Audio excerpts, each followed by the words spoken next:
வணக்கம், நான் உங்கள் அட்வொகேட் ராஜ்குமார் பேசுகிறேன். இன்றைய பதிவில் குழந்தைகள் கடத்தல், கிட்னாப்பிங். அதாவது பார்த்தீங்க அப்படின்னா, ஒரு பெற்றோருடைய அனுமதி இல்லாமல் ஒரு குழந்தையை பார்த்தீங்க அப்படின்னா கடத்திட்டு போகிறது. அதாவது 18 வயதுக்கு கீழே இருக்கிறவங்க எல்லாருமே பார்த்தீங்க அப்படின்னா மைனர், அது உங்கள் எல்லாத்துக்கும் தெரியும். அவங்க அதே மாதிரி குழந்தைகள். இந்த குழந்தைகள் கடத்தல் பெரும்பாலும் எதற்காக நடக்குது அப்படின்னு பார்த்தீங்க அப்படின்னா, இந்த குழந்தை இல்லாமல் இருக்கிறவங்களுக்கு இந்த குழந்தையை பார்த்தீங்கன்னா கடத்தி விற்கிறது. அதுக்கப்புறம் பார்த்தீங்க அப்படின்னா குழந்தை தொழிலாளர்களாக பார்த்தீங்க அப்படின்னா கொண்டே அடிமைத்தனமாக வச்சு சாப்பாடு போட்டு வேலை வாங்குறதுக்கு, அப்புறம் இந்த குழந்தைகளை கூட்டு போய் கை காலை ஊனம் செய்து பிச்சை எடுக்க விடுறது. அதுக்கப்புறம் பார்த்தீங்க அப்படின்னா வேறு விஷயத்துக்காக பார்த்தீங்க அப்படின்னா இந்த பெண் குழந்தைகள் எல்லாத்தையும் கடத்துறது.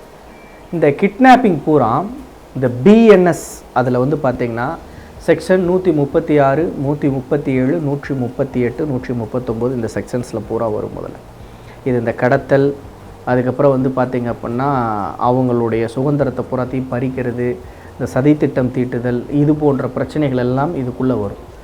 அப்போ பார்த்தீங்க அப்படின்னா ஒரு குழந்தையை கடத்துகிறாங்க அப்படின்னா உடனே தகவல் காவல் நிலையத்தில் தெரிவிக்கணும். அதுக்கப்புறம் அந்த ஏரியாவில் இருக்கக்கூடிய டிஎஸ்பிக்கு தகவல் தெரிவிக்கணும். எஸ்பிக்கு பார்த்தீங்கன்னா நீங்கள் தகவல் தெரிவிக்கணும்.